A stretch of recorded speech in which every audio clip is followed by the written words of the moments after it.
Hello and welcome to episode 4 of the LUXR podcast. My name is Skander Mana and I've got with me James Walls and Dr. Alexander Dunlap, who's a postdoctoral research fellow at the Center of Development and Environment at the University of Oslo. Hi Alexander, how are you doing? I'm doing great. How are you? It's a sunny day up here in Oslo. Yeah, in the UK as well. It's quite rare, but we've got it for once. So I want to start by asking you, what exactly do you research in general? How would you sort of summarize the past years that you've done in terms of research? Yeah, I guess I would summarize as I look at natural resource extraction in a general sense. I did my doctoral fieldwork looking at wind energy development in Southwest Mexico, where I lived with different indigenous groups who were taking up a struggle for autonomy and picking up their machetes and shotguns to kind of hold out wind companies, and also the local politicians collaborating with them. And then that kind of led me to looking at kind of some of the materials behind wind turbine development. And so this led me to looking at copper mining in Peru. And before that, coal mining with my friend Andrea Brock, who has done lovely work working at the Hambach, and we collaborated on some stuff a while back. Yeah, speaking of Andrea Brock, I'm hoping to have her come on the podcast as well in the coming weeks or something. You should. She's lovely. She's great. She'll have a lot of good things to say. And this has also led me to recently looking at energy infrastructure and people resisting it in southern France, where they're also kind of trying to protect farmland and stop land grabbing and kind of different bureaucratic processes. And I've also been working back in Mexico and looking at the new wind parks being formed there by transnational companies and all the trials, tribulations, and kind of really sad stuff that goes along with it. Right, yeah. There's I guess we can just get right into it and start with one of those big projects we've worked on, which is the idea of renewable energies, land grabbing, corruption, etc., all tied around in Mexico. Is that right? Yeah. I through kind of different networks and friends, I was put in touch with some. I guess it goes earlier. I was working. James Fairhead was one of my professors, and he'd recently published an article on green grabbing. And I think even before that, I decided that the whole green thing is a bit fishy, and that this would probably be a good thing to kind of look into and to see what's really going on. And then so I actually had a professor who was looking at green grabbing and published something that I thought was surprisingly interesting and critical for an academic article. And so, yeah, and I'd spent some time in Oaxaca 10 years before, and I knew about the wind energy projects. And so long story short, long story not so short, I ended up with different contacts and friends. I had people who were kind of working in solidarity and doing things down in that area in the Isthmus of Tehuantepec region of Oaxaca, Mexico. Had been subject to kind of a big wind rush. It was probably because of the kind of the geographic location of it being one of the narrowest peninsulas between the Gulf of Mexico and the Pacific Ocean and the mountains. Became an extremely desirable, has very strong winds, and is a very desirable place. Mm-hmm. And after studies came out to make the wind legible and had documented that it has amazing wind resources, transnational companies just flooded the area. And so it was a big issue, and it started becoming the development really started in 2004. And then it became kind of a hot topic in 2007, 2006, 7, 8. But then it became a serious kind of issue in terms of people really taking an active stance and kind of militant stance and resistance. And a lot of this was really when they started spreading the construction of wind turbines towards the Laguna Superior and Inferior and the Pacific Ocean. And that's when a lot of the farmers and fishermen in these areas, mostly Zapotec and Akut, really began organizing and unifying even past old historical divisions to really push up against the wind companies and also the local politicians. And it united kind of diverse political factions who had been historically at odds with each other in the 70s and the 80s. And so, yeah, I ended up really very quickly becoming in the middle of some of these conflicts. And I knew that wind energy was going to be, I knew that there was some stuff going on, kind of typical ecological distribution conflict stuff, or maybe a less jargony way to say it is that I knew there was issues. I knew people were fighting. I knew that, wind energy wasn't perfect, but I don't when I went into this, I certainly did not have the same critical perspective I have now. But no, I lived in, I went in, and because of some friends and people, I ended up living in probably one of the more militant and and violent villages in the area, and more or less, you know, began participant observation in with the Policia Comunitaria, who had, I mean, ultimately what happened, there was a kind of a sensitive ecological area that took, some coastal ecologists and biologists will say, took 10,000 years to form, in the Bar de Santa Teresa, the Santa Teresa sandbar. And they wanted to build the Marinia Revunables project, wanted to build 100 and, oh, I don't even remember, 103 wind turbines on this. Right. Okay. And so this village eventually, because they weren't consulted, because they started seeing fish dying, because they had no idea the real scale of what was going on, and then there was a lot of land control and control on when and how they could access the sea, and they were never consulted, and just certain politicians got money. I mean, a lot of this is all very cliche in terms of how environmental conflicts kind of kick off, but they more or less began mobilizing and went and started making barricades, and I believe someone got arrested, and there's a whole conflict in the journal Political Ecology. I've got an article and books about this, but it's but yeah, they began fighting. They've started they might have torched a truck or two of the wing companies and pushed them out, and managed to fight off 500 police, began a process of autonomy and taking over the town hall and pushing out the politicians, and eventually did, and peacefully got the police car, the ambulance, and the dump truck, and the city hall. And then they formed their own kind of local police force to kind of uphold kind of local customs, made up of volunteer fisher and farmers. And so is this just sorry, just for context, is this an area of the country that is overseen by the federal government? Yes.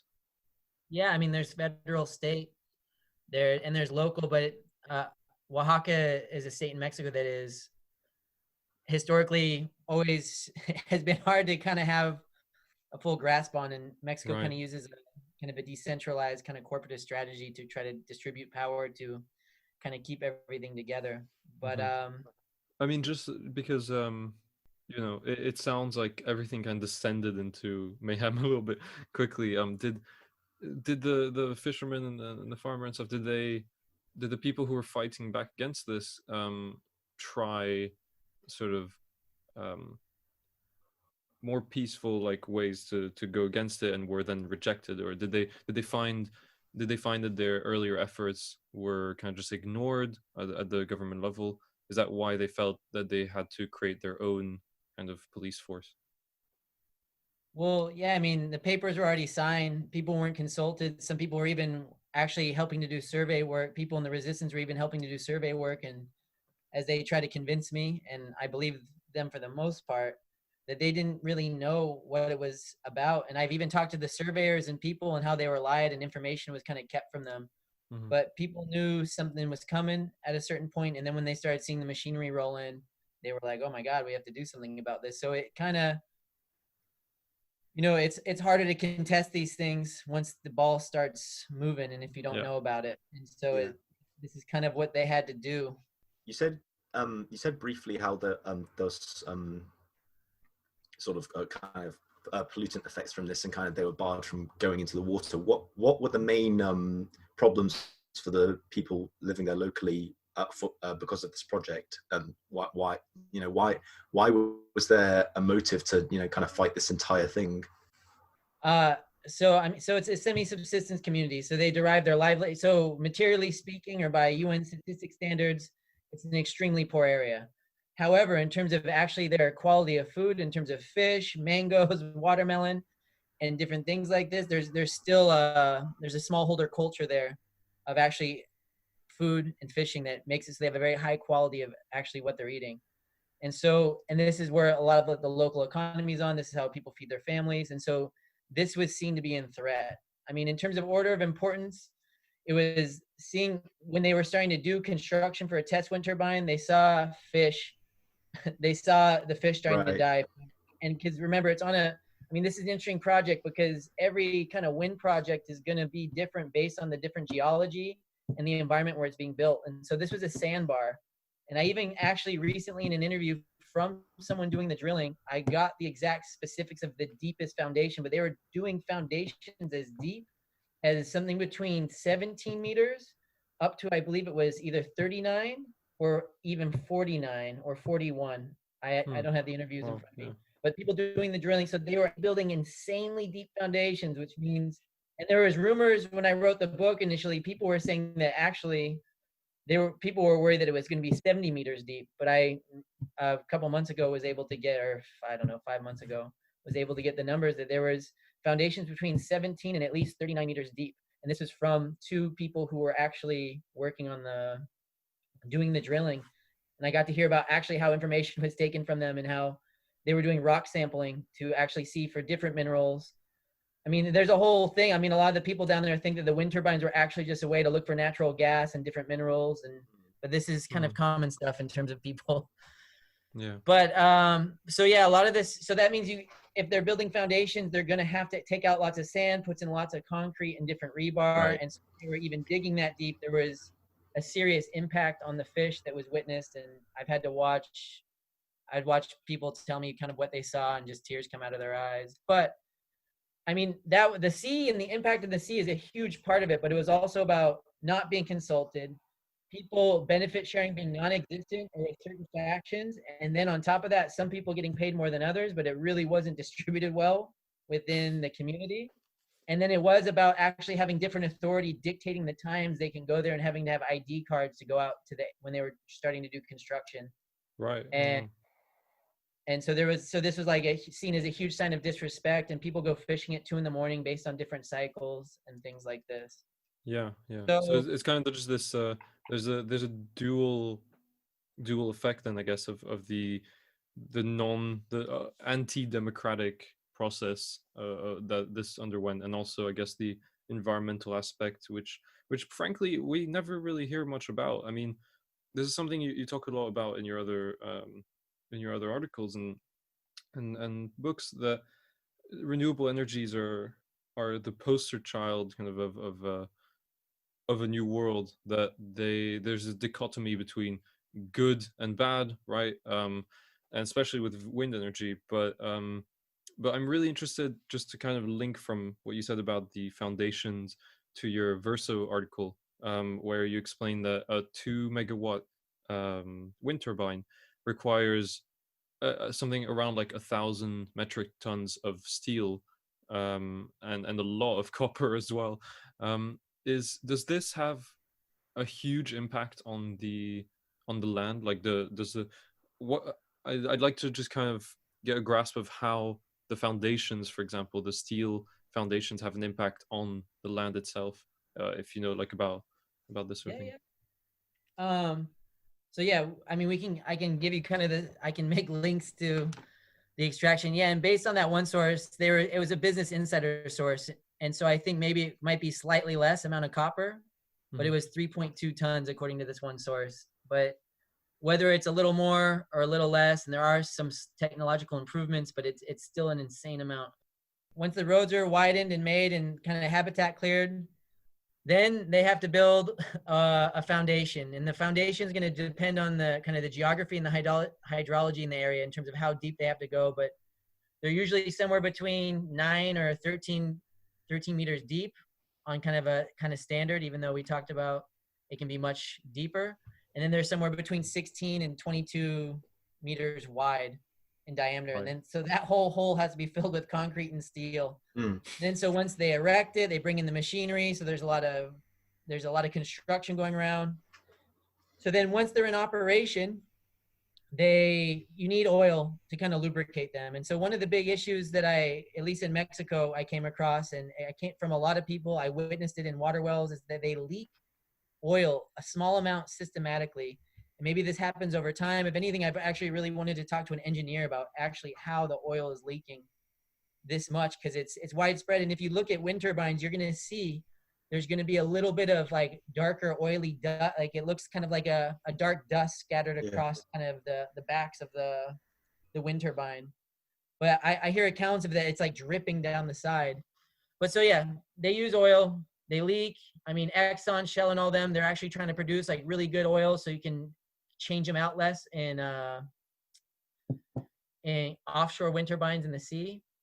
But then on top of that, so in these cases, and they also kill lots of birds, and this all depends on the quantity, the placement, different mitigation measures in terms of painting things, and that, you know, you can minimize some of the mass bird deaths, and there's ways to do these, but usually if you're building more than 3 industrial scale wind turbines, they're gonna have bigger effects the more you build. But on top of that, so the oil, what I came across is that they're leaking into the ground, and then so obviously, since this was kind of a historic, as an indigenous territory, there was subsistence farming and livestock. So this was ending up in people's water wells, as I just kind of referred to. And also I came with tons of interviews from various different peoples, not just land defenders, who were talking about actually how the cows were eating it, getting sick and dying. They're either dying, just getting sick, having miscarriages, or dying. And all I can say is that there needs to be further investigation about these things. And I can't really draw too many conclusions other than saying, like, this is something I came across in addition to, but more to the ecological impacts is that, so this also requires either subterranean power lines or high tension wires. So this means more tree cutting, more digging, also transformers. And then these things are going to span long distances into different grids. There's different kind of voltage of lines. I feel like I'm forgetting something too. Yeah, but so when you're raising the roads, as I said before, and digging these things, you're having an impact on the hydrological table, on the water. And so this is going to depend. And so in the case I was living in, the people who were resisting and didn't want to give up their land wanted to continue being smallholders. And every time every chance they had, they would just trail off talking about their handmade tortillas and how great the food is. And I'm not exaggerating. They took serious pride and care into their food. But the people who resisted, like, I'm thinking of a farmer who, and I mean, now a lot of these people, I don't know how to deal with. A lot of them are sick from even being around these things. And for reasons I don't know, it's probably related to lots of different kind of factors. But when it was raining and they tried to still do farming around these things, which was something that people fought for, it was resulting in extreme dry in the dry season and extreme flooding. So it was leaking oil. It altered the hydrological table, which then also affected how water was actually draining into the lagoon. Because when you're putting this, we're talking about hundreds of wind turbines. Even, I mean, there's 2,000 in the region now.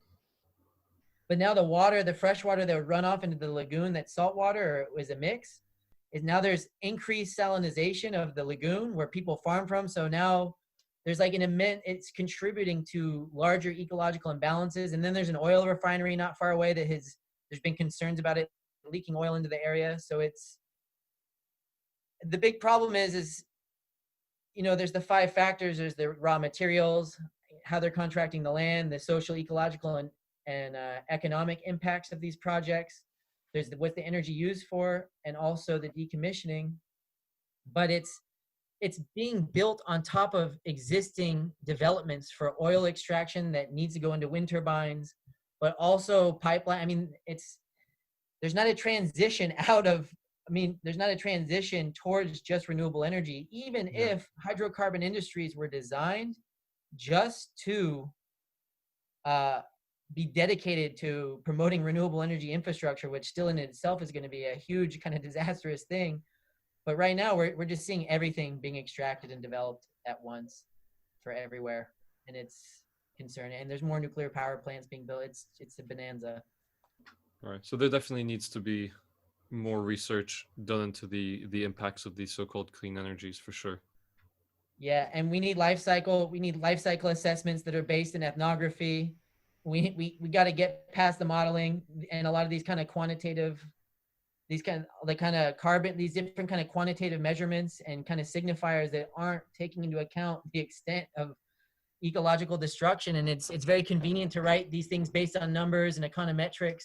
They're saying, oh, it's not that bad, we're going to reduce this, but there's really big gaps, and there's a kind of a certain convenient laziness in terms of built on a series of kind of scientific abstractions that are not really looking at the seriousness and drawing the connections, which again, as I mentioned, is related towards national security issues in terms of where these minerals are coming from. I mean, I guess there's the way I look at it, there's 5 ways that you need to assess wind energy development. There's raw material extraction phase, where the different mines, smelting facilities, transportation networks, processing, manufacturing. Then there's, you know, land contracting and or land grabbing, depending on the relationship kind of employed in terms of actually how you're securing and negotiating that land. Then there's the social, ecological, and economic impact.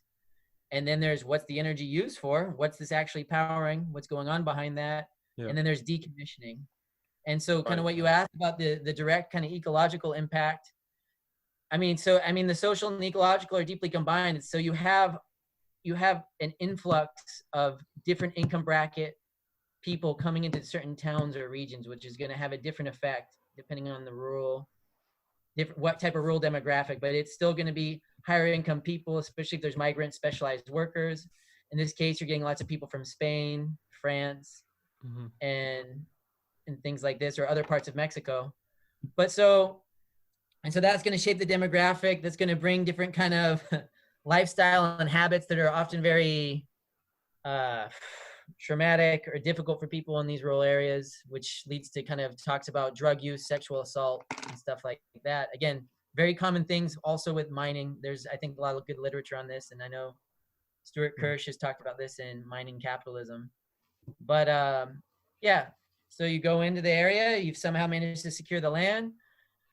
The first thing you got to do is you got to, you know, scope out the area. You're going to have to build roads. You're either going to have to build roads or reinforce and widen existing roads. And so this means that you're going to have to start cutting different animal habitat, trees, and moving things around like this, which also, whether you're building new or you're expanding so you can bring in heavy machinery for the existing roads, you're going to be compacting, raising the roads and compacting soil.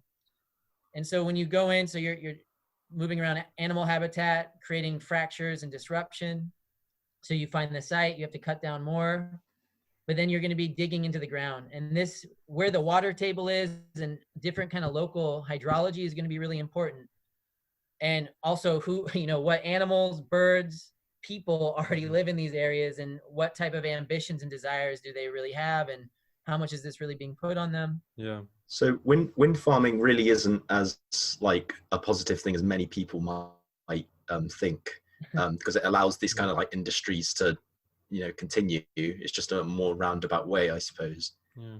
Well, yeah, I mean, look, by all means, if I was to reflect on myself, I don't know, 8 or 9 years ago, you know, I knew that wind turbines had negative impacts on birds. This was kind of popularized by then, but you know, what in our minds really makes us think that this giant metal apparatus, these giant robots, and they are in terms of their kind of their computational, you know, these are huge infrastructural systems. You know, like what gave us the idea that this giant thing based on all sorts of metals, you know, it's actually it's a bit foolish. I feel a bit foolish myself in terms of actually how I kind of walked into that, like how we so easily, someone told us it was renewable energy. I have an article out right now, like really asking, like, there's such thing as renewable energy if we're going to really take into account life cycle assessments. And yeah, I mean, like when I think of you know, before I read some of your stuff, I guess we all have this naivete about like you know, we think of a wind turbine. Personally, I just think of it kind of just appearing on the landscape, you know, just like, oh well, that's pretty nice, all right, cool, we have free renewable energy and the prices are going down, and it's beautiful and it's renewable, it's clean, it got there magically kind of. And I guess you could say in a way we're kind of alienated from this sort of from the production of energy so much that we kind of just listen to what we're being told. But I would just want to make something clear though for listeners and stuff, is that you do acknowledge throughout your work that like that while, you know, renewable energies or fossil fuel plus as you call them have issues, they are better than fossil fuels themselves. Do you not? Well, yeah, I mean, it's more complicated. The and or dichotomy doesn't really hold. The fossil fuels or hydrocarbon versus renewable energy is a false dichotomy, right? Because every single aspect of fossil fuel plus or so-called renewable energy systems are completely dependent on hydrocarbon extraction and processes, also coal for metal smelting and different things like this. But I want to stress kind of what you said before, that maybe the real power of wind energy or wind power is actually the way that it invisibilizes violence and supply chains, and that it alienates it, but it really invisibilizes a whole lot of other stuff going on behind it in terms of outsourcing, smelting facilities, labor, and different things like that. But yeah, as you say, I'm an advocate of micro scale renewable energy and decentralized, or obviously decentralized, but that's not, that can go a lot of different directions. Yeah. Yeah, I was just curious as to like what you thought a good solution would be. I mean, do you think these industries are inherently unsustainable because the industries that wind turbines necessarily rely on to be produced, or do we have to kind of pursue an entirely different form of energy production? I think that anything's possible. I think there's ways that humans could live and use, small grid or micro scale renewable energy systems, and I advocate energy autonomy and people literally taking back their power in terms of using kind of sustainable degrowth solutions, but like really approaching, fossil fuel plus technologies with a lot of sensitivity and understanding the kind of severity of life cycle assessment, or the life cycle of these infrastructures. But we're kind of at a point with how we already live, or how we already live in cities, or how even academic culture is, that there's such a high level of destruction and violence to kind of maintain these lifestyles. There's already a very a negative acclimation that people are kind of okay with, and that there really has to be a critical look and reconsideration to actually how infrastructure is being built, developed, and how we live with it, and how we prioritize our lives and the things that we do, and why we even do them, and how we even learn these things. But no, I do see a positive role for fossil fuel plus technologies. I think there's a lot of possibilities, but I don't see them being exercised. I don't even see them being very discussed about very intelligently in a lot of the kind of environmental space, in like the environmental movement spaces, or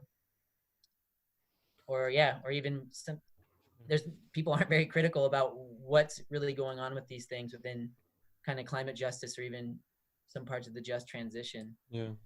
Has your work been have you found criticism of your work throughout your research, or has it been kind of received positively?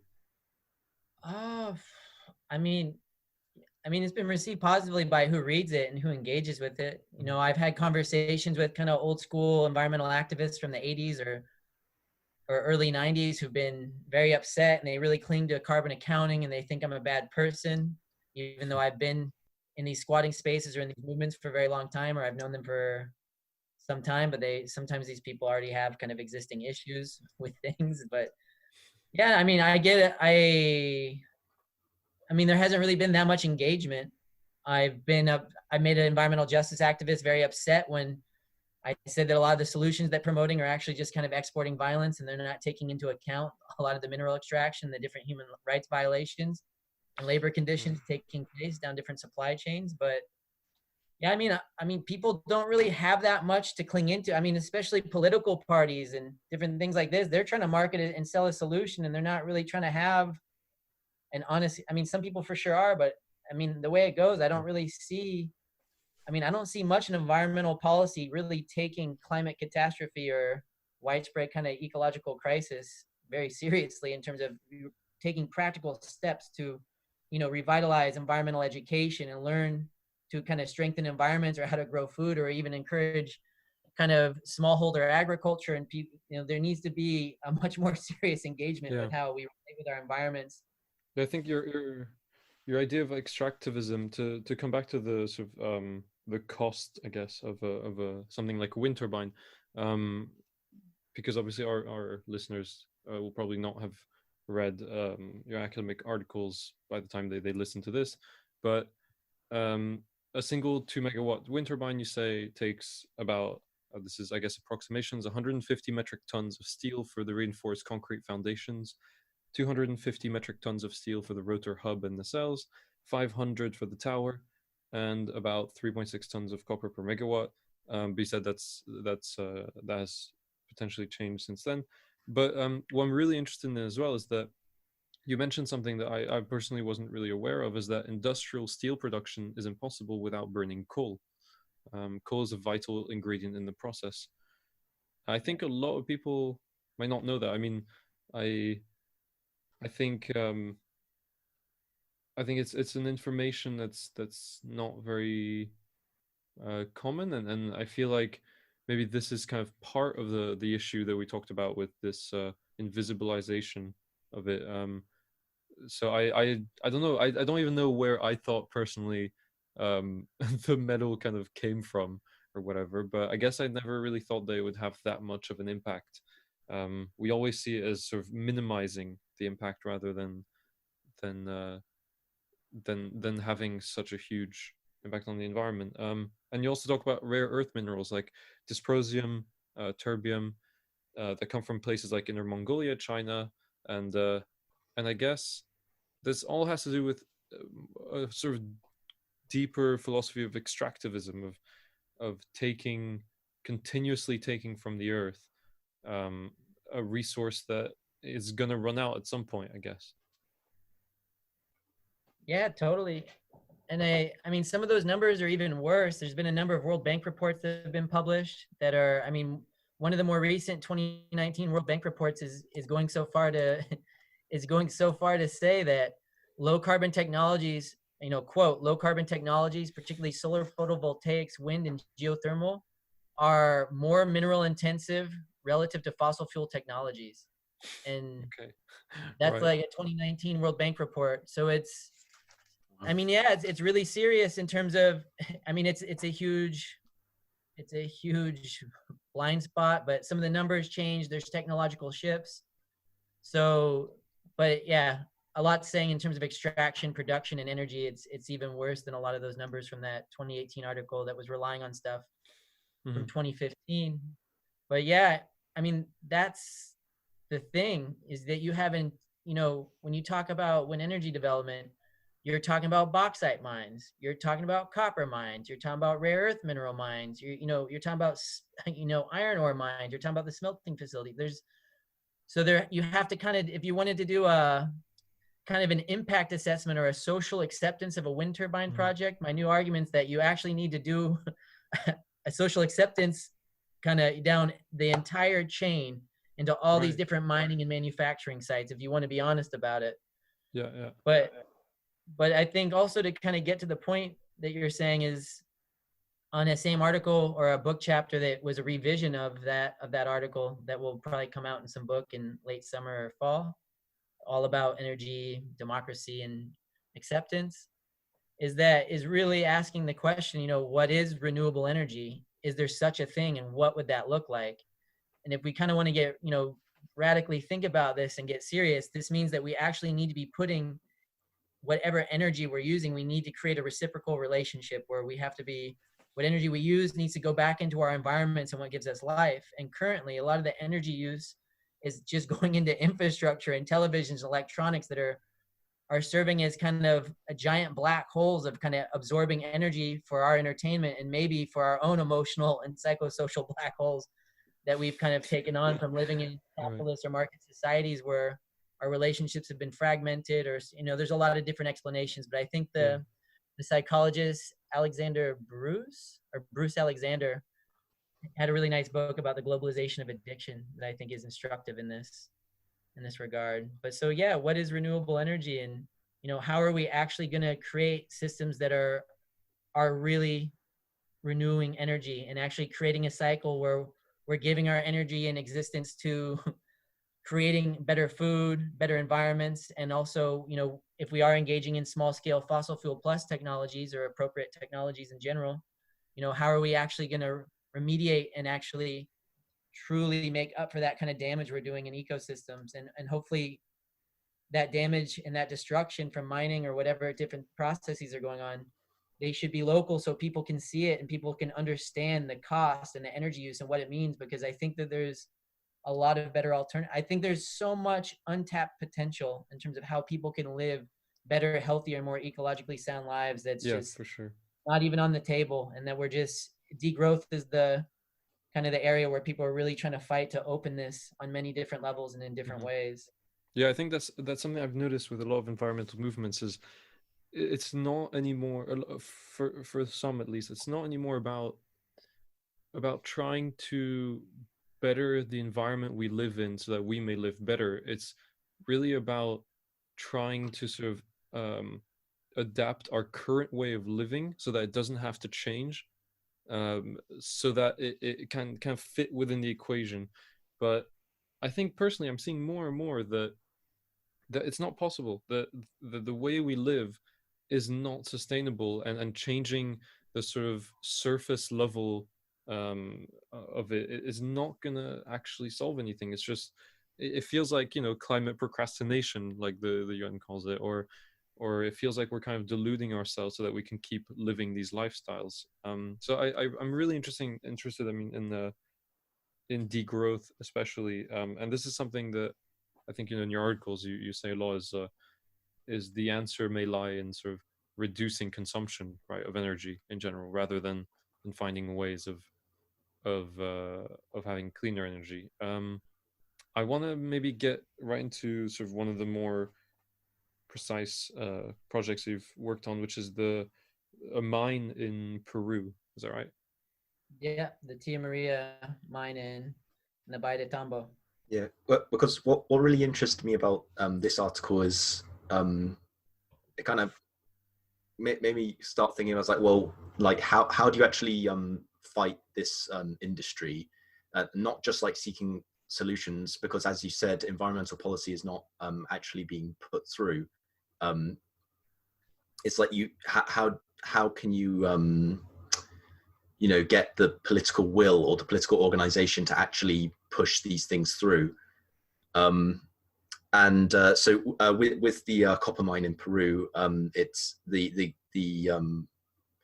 population was kind of being exploited either through like very hard coercive means or more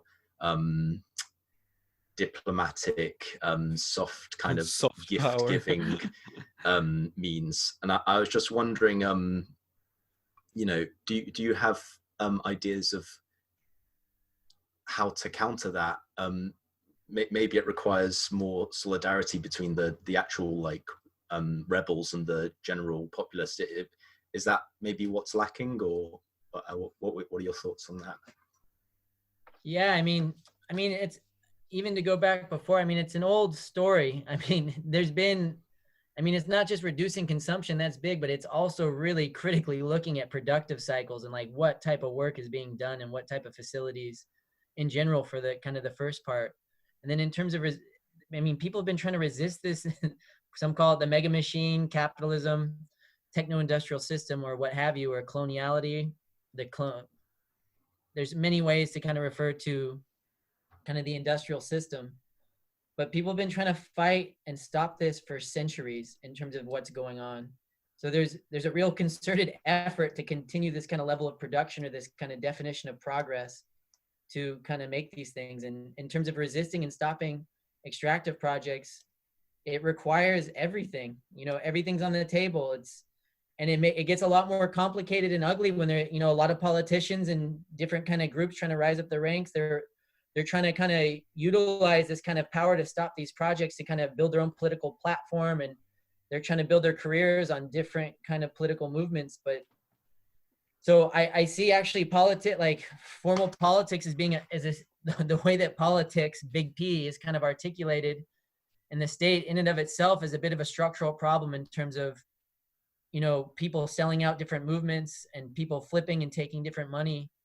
But yes, there needs to be lawyers, there needs to be people to actually really try to make space and to help people who are in struggle, different autonomous land defenders, and different, you know, really, it's like, how are people in the cities, how are different people with these same concerns, how are they linking up and relating their own lives to these struggles and taking an active part in stopping them? And this can take so many different forms, because there's a very clear common enemy in terms of the processes being taken place.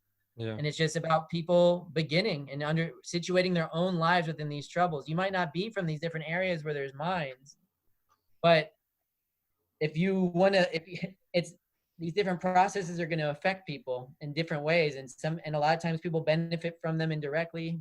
But I guess when it comes down to any political conversation, it really comes down to what you think you need. If you really think you need computers, if you really think you need a certain type of job, like that's going to completely condition your politics and how you relate to different struggles. Yeah. And for sure. I think it's really to really cut through a lot of bullshit, I guess, for lack of a better word, or just to get through the fat or the fluff, is to, if you're ever working with people, is to really see, like, so what do you really like, what's this about, like, what do you envision? Like, look, I am surrounded and dealing in front of a computer. I don't even like computers. I don't need these things in my life. Like, I don't need this type of work. Obviously I like writing, I like to do these things. There's a lot of nice things about what I do, but in the scheme of things, like, this isn't really what matters. And it's about really finding what matters and what you need. And what, I mean, I would say that society, the state, or whatever these big signifier, people really have to come to terms and be like, all right, what really matters? Like, what do we really want to have life be? How do we really want to organize? And like, what matters? What do we really want to organize and live with? And that's going to be the basis of any type of political mobilization and or people's politics in terms of how they do things. And I guess the point of me saying this is that when we're talking about people fighting different copper mine projects in Peru or wind energy in Mexico or wherever, is that there's always going to be these projects, there's these problems, or hopefully there won't always be these things. But I think it's important for people to ask themselves, you know, this isn't about doing solidarity for someone else's cause. This is about placing yourself within these conflicts wherever you are. And maybe not these specific ones, but you gotta see who you are and how do you relate to these things and how you want to carry yourself amongst these things. It seems a bit abstract, but it's not about, you shouldn't be doing solidarity for other people, but engaging these things and understanding where you stand within these conflicts. These things aren't separate. They're not in a vacuum. Yeah, it's like we were talking with Ben the other day, Benjamin Neymark, on our other episode, and you know, one of the sentiments that came out was that every action is a political action, in a sense.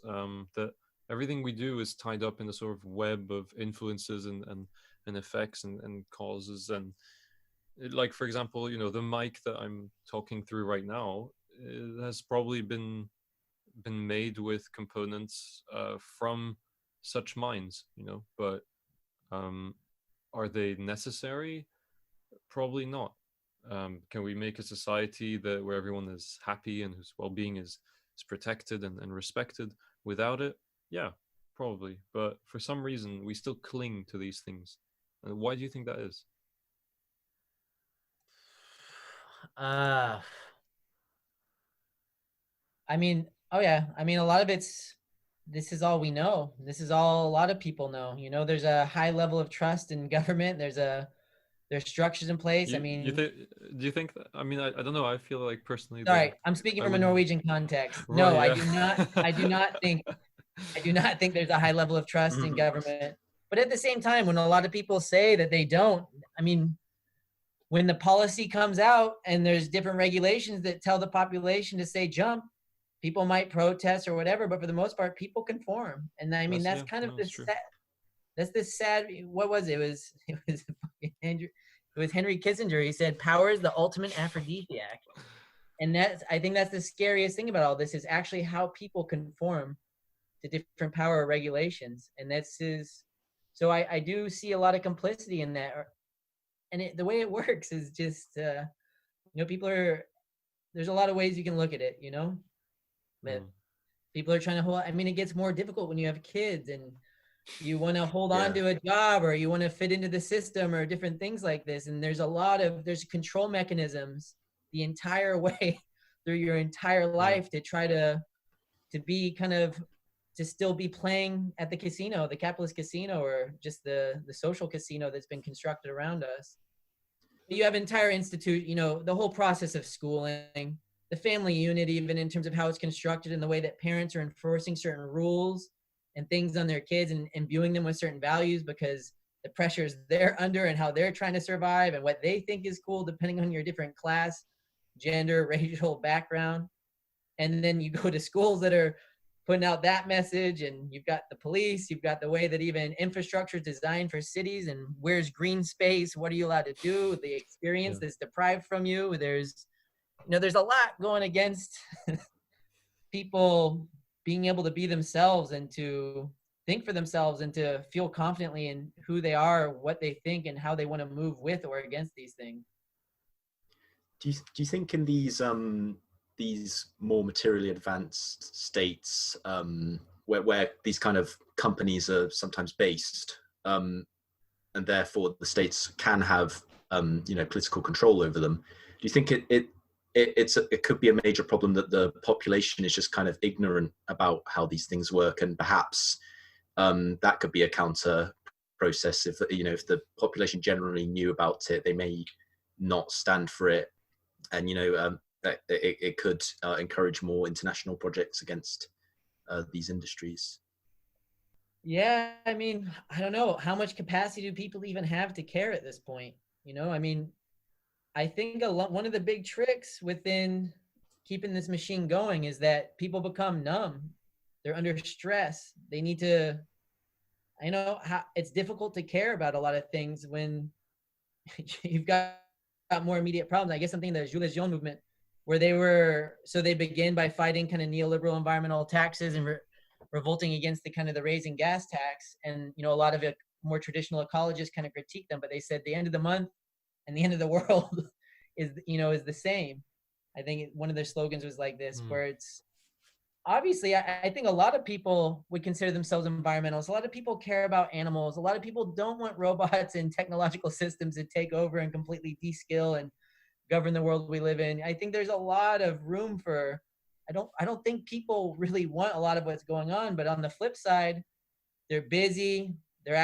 A lot of this stuff is actually really enchanting in terms of technology, streaming, junk food or different types of foods, the travel. I mean, there's a lot of, the reason why capitalism for me is able to kind of exist the way it does is that not only does it make you dependent on it, but it also makes you addicted to it and desire it in a lot of ways, in addition to blinding you from a lot of the harsher realities that you might not be experiencing directly. Yeah. So you think the knowledge of what's happening isn't enough? It requires like a major cultural shift in order to properly care about these things? No, I think it just requires experience. I think it requires, which could, enough people having experience with feeling or caring or having other kind of ways to relating to the world could lead to larger kind of paradigm shifts, which people have been talking about forever. They've yet to come. But it's, and that's not a stab at you. I've just been hearing these things for everyone's been hoping for some grand horizon tomorrow. I mean, it's very religious. It's very, waiting for the rapture, the revolution, or these things. But it has to happen now. We have to really look at our relationships and kind of how it's going. And by all means, being an academic is definitely the least healthy thing you could be doing for your life. Even if it's cool, you get to have fun conversations. It's addictive. There's really cool things about it, and especially in the class tiers and systems of what you have to do for work. And I've had I've had a lot of jobs, and in some ways I miss them because I didn't have to go to bed thinking about all the 20 million things in my head. But to get back to the point is that I think, it's experience. I used to say that it's like not until you watch the police it's not until you watch the cops beat someone for no reason near you, or you watch a family member get some type of like rare cancer or some type of disease from some type of environmental or thing like this. Not until these things happen do you even begin to question the assembly line that you're on. And there's an idea of like you can't know without knowing, sort of thing. Like you can always be told that something is happening, but unless you experience it for yourself, it's really difficult to truly comprehend something, I think. I'm just trying to think of actual good institutions that could counter this. Maybe like the European Union's Solidarity Corps projects, which funds and sends people to all different places in the world, places which are experiencing poverty and economic stress. Do you think things like that, if we could put more money into that, just getting people around, just seeing how bad things can be, do you think that could be a really positive thing for countering this industry? No, not at all. I mean, maybe it could have some type of kind of superficial, or I mean, it could to grade what type of effect it will have on someone is kind of impossible in a lot of ways. But what I would say is that that's still kind of like, what's going to separate that from tourism? What's going to separate this from just going and looking at horror? And obviously these things can help. But I think really the way that it has to happen is that it has to come from within people to actually want to, I mean, it can't be about looking at someone else's circumstances and how much worse they are than yours. I mean, it's going to be dancing a fine line with the white man savior complex in terms of spreading development to areas that are less enlightened and don't have it as good as you. And I think it's important for people to look at actually their own prisons and their own kind of things they're hung up on, and the things that are very immediately there, and how they're tied up with other people's and processes in different places. And there's no doubt that there's horrible stuff going on, and development could really be, and is in some instances, really useful and helpful, and is engaging up in bottom up and participatory ways of helping people create the realities that they want, even though sometimes that is just integrating energy intensive kind of computational systems and different things like that. But that's them, you know. But I think people have to get their experiences by making their experiences and going off the track. Where I guess the reason why I say it like this is that when I hear of some program for some students or for some people to go on some program, of course it will have some type of benefit and they'll get to look at the world differently. But is that just a one-off thing? Is that just this one kind of experience they're going to have, and they're going to come back and be like, oh, it was horrible, because they don't even really know or can relate to that context? Be like, we have to do this. And, you know, how are people going to relate to these kind of different interactions? And yeah, I mean, I think you see what I'm saying in terms of it's a sensitive process. For sure, for sure. The reason why I was kind of pushing to go back to the mine was that I think it's a very tangible sort of example that listeners can kind of learn a lot from. So just to contextualize it, this was the Tia Maria project, right? Yeah. So Tia Maria was a copper mine in Peru in the Tambo Valley. Is that right? Yeah, the Valle de Tambo in the southwest of Peru. Right, and so can you explain, kind of contextualize before we get into the kind of questions about this? What was so bad about it in a sense? Why did this kind of make the news for you, at least? Well, I mean, it was a conflict going on. The conflict was triggered in 2009. I locate the conflict being at a consultation consultation where the mining company switched how they were going to get the water, and it erupted into a riot. And right. People were already distrustful, and then it went too far. But so it's an agricultural valley in southwest Peru. A good part of that country is actually is concessioned off to Mexican mining companies, and this one also that's based by Group of Mexico. But the whole area is very deserty. So it's in a valley, so it's below, but actually above it towards Arequipa is an Air Force base that actually has the conditions most similar to Mars, where they actually do different rover tests and things like that. But so in this area, very deserty and desolate, but between a lot of this kind of desolate, there's these valleys that are lush with green, with rivers, and some have already been destroyed by other kind of mines or smelting facilities not far from there. But this one is very nice, and it's one of the key agricultural belts for Peru. There's different kind of trade policy, and especially cheap potatoes coming from there's different kind of trade policy and cheap potatoes coming from Bolivia and different places. There's a lot of pressure on smallholder agriculture or even medium size, really trying to get cheaper kind of agricultural products from other countries who have liberalized their economy and to do these things like that. So there's that in the background. But ultimately, there's an immense amount. There's a lot of copper resources, but there's also other metals, silver. There's not just copper. There can be other things. Right.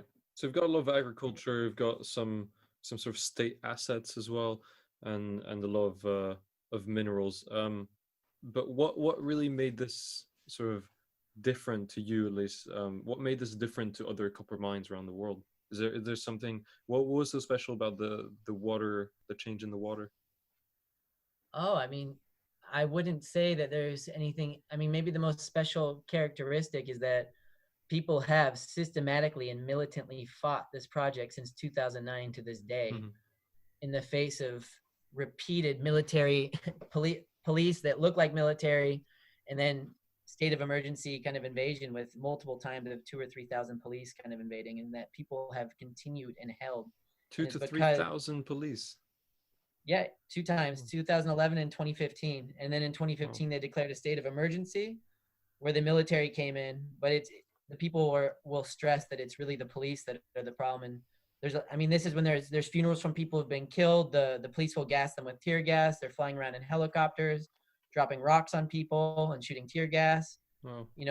Accusations of lighting of like rice paddies on fire, cutting off electricity and doing house raids. Like the level of violence, not only the direct and like brutal kind of coercive violence, but also the corporate side and the different kind of corporate social responsibility programs, or what I call soft counterinsurgency deployments, is insane. And I've actually been able to detail to an extraordinary degree the type of stuff being employed through talking with the mining officials, and also having some very kind of, I had some interviews that I fell into by luck that were pretty frightening in terms of actually how mining companies conduct counterintelligence operations and disappear people if need be. And right. But so yeah, in this case, but this is the thing, and this is why there's 2 reasons why I even went to this area. The first is that I met a friend when I was trying to take a vacation who was like really interested in what I was doing, and he told me, he was like, hey, my family's from this village, this valley, and this mining company has been trying to get in for like 6 years or 7 years. I can't remember the exact time. And I think it was 6 years, and it's been brutal. And I'd love to do anything I can to get more work to kind of focus and look at this. And I said like, yeah, okay, I'm kind of burnt out. I've got too many things, but this is a great invitation. I'd like to help. And so I went and looked at the company, and I was like, oh, wow, very interesting. Grupo Mexico is the main company that owns it. And then when I looked, I said, oh my God, they own a wind energy project in the area where I worked previously in Mexico. Oh, wow. So right. when I worked in Mexico, there's 2 mining companies that own 3 wind parks that have between 30 and 37 wind turbines per park. Right. And Vinoles has 2 and Grupo Mexico has 1. And so I was like, oh, wow, this is interesting. Not only are they having a kind of a green kind of wind turbine strategy, but they're also got copper mines and other type of mines in southern Peru. And you need a lot of copper to actually make wind turbines. So this would be a very interesting connection to see, what actually goes in to make a wind turbine, what type of political dynamics. I mean, in fairness, this is a developed and well-known kind of conflict that's kind of arisen out of this. But I mean, when we talk about whether we hear about conflicts or not, is how much people are willing to fight and how they're not taking the bait in terms of divisions or money, and how much they really care for their existing livelihoods and lifestyles or the ecology where they live. And so, yeah, I think what really distinguishes is that people weren't having it. So would you say the soft counterinsurgency was not really successful? Well, I mean, there's a good report. I mean, it's one that really was able to help me connect a lot of the dots. I don't know, a long time ago now, like 8 years ago, where it was called Corporate Counterinsurgency by the RAND Corporation in the United States, which is the leading kind of think tank for national security. Yeah. And they had something on 3 environmental conflicts, and they advocated the use of kind of corporate social responsibilities, including different kind of green economy stuff like this. But they said, even when it doesn't technically bring the same successes that you want, it's still mitigating the conflict and dividing it. And that exact kind of, that came from the Niger Delta with Shell Oil down there, in terms of where they're reading. It was out of the 3, which was like 3 different things, but it was really referring to that. Even where it looked like it really failed, it's still decentering and fragmenting and creating a situation less violent and militant against their favor. So so in a lot of ways, no, it didn't work, but I've documented how they're actually, this thing has been going on they've been trying to mine there since 2006 and been talking to politicians and trying to move in. It's been a kind of an open conflict since 2009 in some capacity. I mean, it's all kind of low intensity conflict, except in moments of police and military invasion. But this is going on. It's still going on. They're invading right now. And there's tons of mining companies in the context of COVID who are trying to move in. And now that there's more kind of emergency laws, perfect time. Their advantage. Could you just for the listeners give a brief summary of what your definition of soft counterinsurgency is? So when we think of counterinsurgency, people usually think of Iraq or Vietnam or these kind of overt and kind of conventional warfare kind of contexts. But counterinsurgency is a more complicated and well-developed, and in many ways ancient kind of doctrine of actually how to manage populations. And it really became formalized. I mean, the term comes from the 1960s in the Special Warfare School in the United States. They coined the term there when they were trying to create a class on guerrilla warfare and special warfare for Vietnam. But you can locate these tactics and strategies for a very long time. And a lot of the kind of military historians take it back to when the French invaded. I mean, they take it back to ancient civilization, really, in a lot of these books. But so counterinsurgency is really about how you can capture the hearts and minds of populations. So this is actually showing people that you actually share the same interests and that resisting them is pointless. So it's really about doing everything you can to colonize someone's subjectivities or their person to actually either believe in your cause or partially believe in the cause, or just do just enough to demoralize you so you will stop taking to the streets and rioting and creating disruptions to stop what either governments or in this case companies are doing. And so the soft, I mean, it's an analytical dichotomy that is very much, that the hard and the soft are intimately together. There's no real division in practice, but the soft emphasizes the different programs, you can call them civil military, where you're actually using different amenities, so different kind of benefits. So the classic way to think about it is with the donkey, the carrot, the stick, and the blinders. And so you have the blinders, so the donkey can't see another reality. You've got the carrot in front of where the blinders are on the donkey, and then you got the stick whacking them to kind of keep moving in that direction. And so the soft is the carrot. It's the benefits, it's the concessions, it's the kind of the reformism, or the medical clinic, or the technology, or the different kind of youth groups or school funding that will actually say, hey, there's a benefit to this. And in the case of the Tia Maria mine, I mean, this is really about, it's a type of exchange in terms of, we want your mineral, we want the water, we want your underground aquifer water or your river water and the minerals in the ground. How are you going to give it to us? And they tried to give a certain amount. People weren't buying it. Well, I mean, people didn't even want the whole thing in the first place. But so it's about how you can wear people down to get them to kind of get them to be into this. And part of that wearing down is, buying out the political leaders and stuffing their pockets so they sell out their constituency. Some of that wearing down is providing different clinics and nice things. And if that's not enough and people keep fighting, then the stick comes in with these different kind of police and military invasions, or different kind of, I mean, there's all sorts of horrible kind of scientific, I mean, there's a science behind violence in terms of how to break people and to make them paranoid and to hurt them or just shoot them and terrorize them. And then if that doesn't work, then, and there's always a political calculus in terms of how it's managing. A lot of it has to do with resources, and I mean, they're big investments, and it's usually a very complicated and complex field in terms of how these things play out. In terms of like land, just talking about land ownership and such, how do these companies get access to land that's not theirs? If it's not state land that the state can sell, maybe if it is owned by, for example, like a citizen, have you seen, so in your research, how they manage to obtain those lands? Oh yeah, I mean, by like every land means. grabbing, I guess. Yeah, I mean, I argue that land grabbing is based on kind of coercion and deception in terms of how it's taken. And so that means telling you'll pay them a lot of money and they'll sign a contract, and then for whatever reason they didn't see what was really written on the contract, maybe because they don't even speak that language, or because they only signed it because there's a guy with a gun holding a gun next to the person with it after repeated visits. But no, sometimes it's the state who sell. I mean, so a lot of state constitutions say that the state owns, if they don't own the topsoil, they own the mineral resources below it. Right. So they're usually dispossessed right off the bat. Sometimes if there's a strong kind of property regime, then they'll try to buy the person off. Usually they'll come in and make offers that are difficult to turn down. And sometimes they'll be lying, and there's a whole negotiation of actually how they're trying to get the land. And so some people who might sell out in the beginning will be the leaders of the resistance because they got screwed over. And I mean, I don't. Where does that copper? Where, for example, in this copper mine, where does the copper go? Does it just get sold off on like kind of without trace a little bit on the world markets?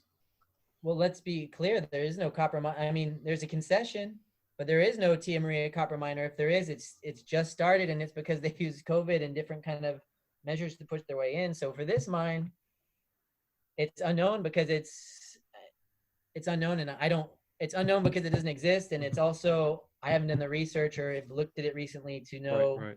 what's going on, and sometimes it's difficult to find out. It's really difficult to find where the raw materials are coming from I'm really interested to find and trace what mines are really connected to wind energy development, but it's a national security issue. A lot of this is related to not only the issues in China and how things are coming out of there, but a lot of friends tell me that a lot of this is coming, no one knows if it's from, the distinction between legal and illegal mining is kind of irrelevant. It certainly is in terms of how they're processing and smelting these different, these metals from different kind of conflict zones all over the world, whether there's low intensity conflict zones like the Tia Maria, but there's also more high conflict in like the Congo, for example, where bauxite's a big. And so how these minerals are actually, a lot of these energy companies are just outsourcing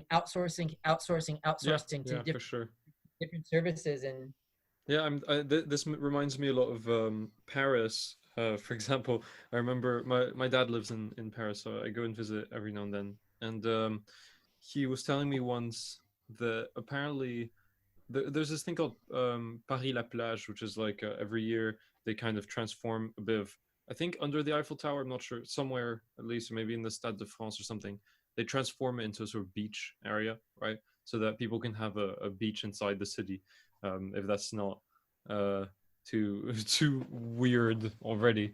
The sand apparently come 1 year, at least 1 year, the sand was bought from a company that itself got the sand from ISIS and ISIS controlled lands. So it's like we're so far removed from where our things come from. And I think of the investment policy here at the uni.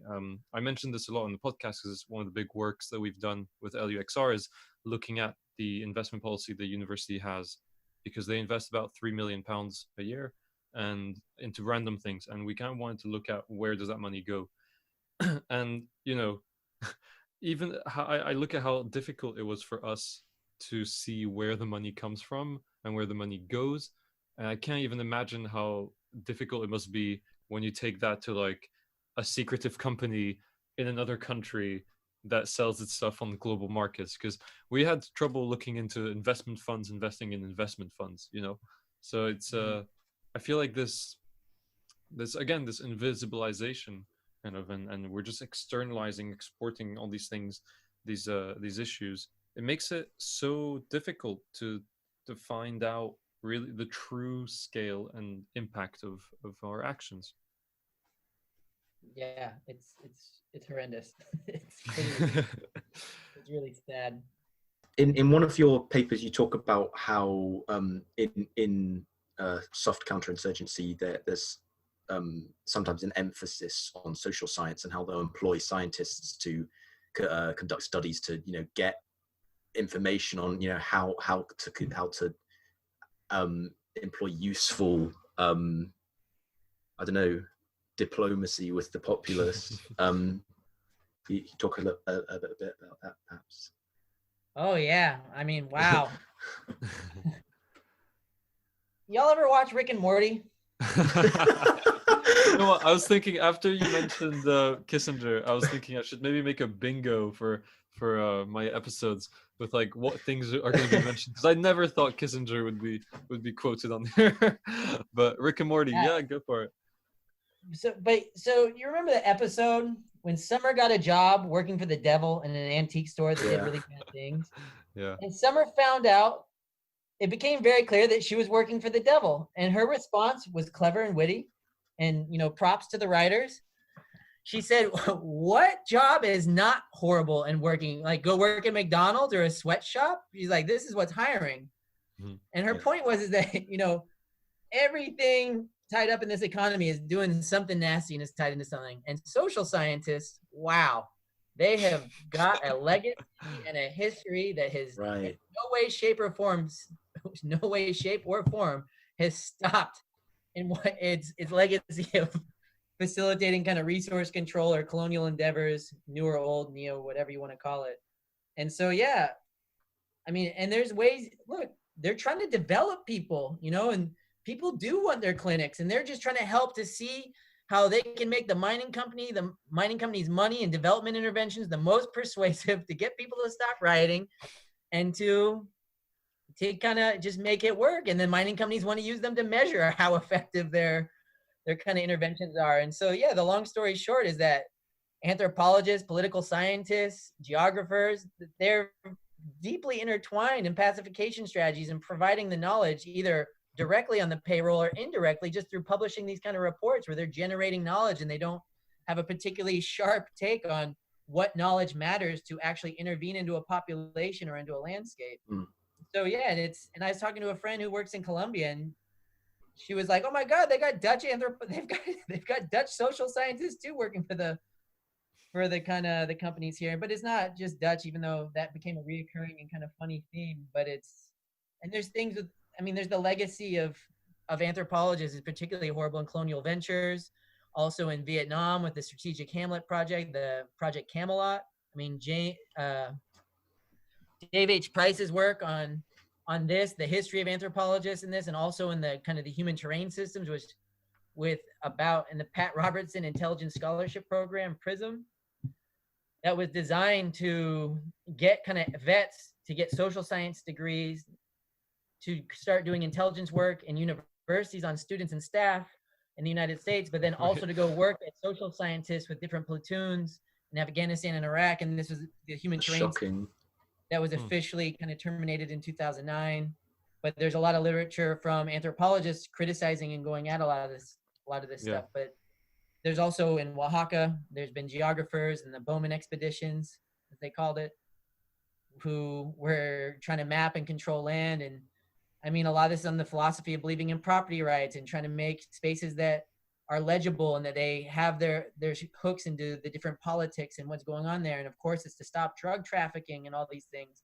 And it's not to say those things aren't happening, but they're often overinflated and there's different interests and agendas going on simultaneously from various actors. It's all a bit kind of wild, but yeah, there's a lot of critical reflection that social scientists need to do on themselves and what they're contributing to, and also to, I mean, these things come up. These are big debates within anthropology and in geography, but then and people write books about it, but then it just goes away and it continues. And I think that's kind of what's been happening. Yeah, it hasn't, I would say that this is a topic I haven't really found in common discourse, at least. I feel like it hasn't really shown up in many debates. I don't hear, for example, about the ecological cost of renewable energies, or I don't hear much about the sort of violence, the inherent violence that goes with extractivism. What I'm wondering now, because we're running a little bit out of time. I mean, I'd love to go on and on, but unfortunately, we don't want to make like a 5-hour episode either. Although we could have you back another time, that's for sure. Yeah. So I mean, whatever's easiest. Yeah. One of my sort of final questions, I guess, would be, what do you suggest, not just to us here living in Europe and doing social science work, but also to people just around the world that may be having a 9-to-5 job, maybe unemployed, maybe in whatever conditions they may be. What would be your suggestion to kind of tackle these issues? That's a good one. Yeah, I mean, I think a lot of it's about knowing yourself and where you even stand about a lot of these things, understanding what your politics is and what you care about and why. That's kind of the first start, is knowing who you are and not just jumping headfirst into a marketing campaign, not just going with the herd, but knowing what matters to you and where you want to stand is the kind of the first step. And then also understanding the political terrains that are going on, And I guess I would suggest if people, a good book that came out some years ago that actually really went over critically to like really try to find a criteria of what is kind of working since 1990 in terms of social struggles and uprisings, to develop a criteria of what kind of works. Despite the inflammatory title, is Peter Gelderloos's, what was it?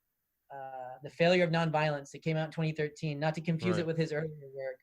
But it actually really reviews and tries to have an honest conversation about what's working in social struggle and how to move it. It's not trying to take any kind of dogmatic position. It definitely comes from a more anarchistic, it comes from an anarchist position for sure, but this will actually help a lot of people to actually understand, I think, to kind of catch up on the last like 15 years of kind of what's kind of going on in the streets and what people are talking about. But and things are changing and it's getting even weirder by the day. But yeah, there's a constant complexification to the issue as well, right? Yeah.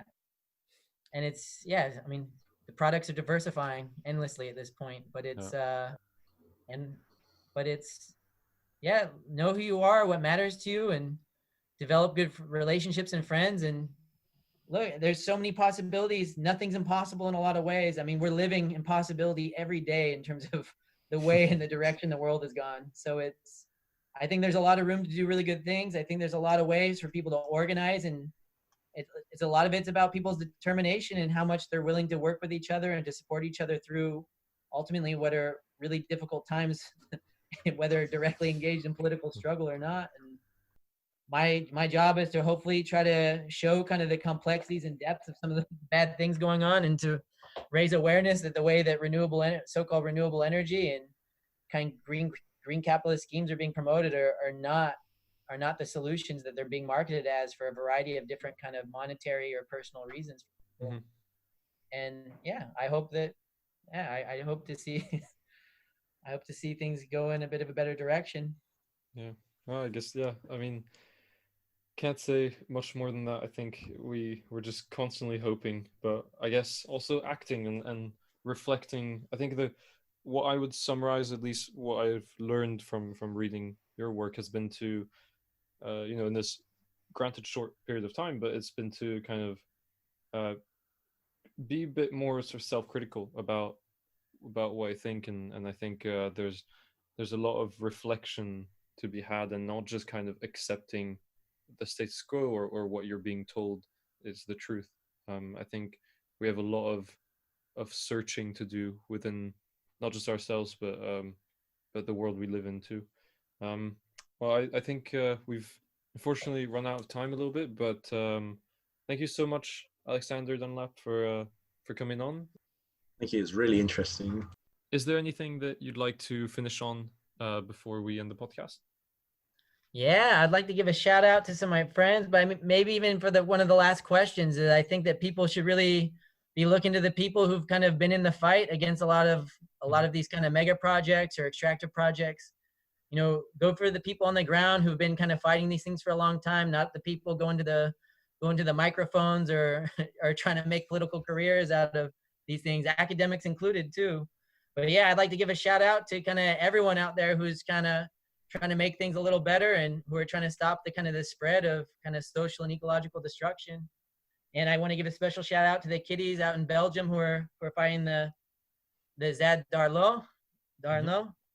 And everyone else, the compas in Mexico who are struggling against wind energy, the people in the Valle de Tambo who are fighting the continuous kind of incursion of the mining company of Tia Maria project that hasn't stopped, and also in the Humbach forest. I mean, everywhere people are fighting and struggling, and there's ways to kind of stop this stuff, and it's not easy. And hopefully, I wish everyone the best, and I appreciate you taking the time to want to talk with me, and hopefully this was useful and fun on some level. Yeah. I mean, it's great to read something then actually meet the person shortly after. Yeah, it's been great. Thank you so much, Alexander. Honestly, I think we've learned a lot, and as you say, the struggle goes on, and I think after today, I can safely say that we're a little bit more aware, at least, of these struggles. So thank you for that.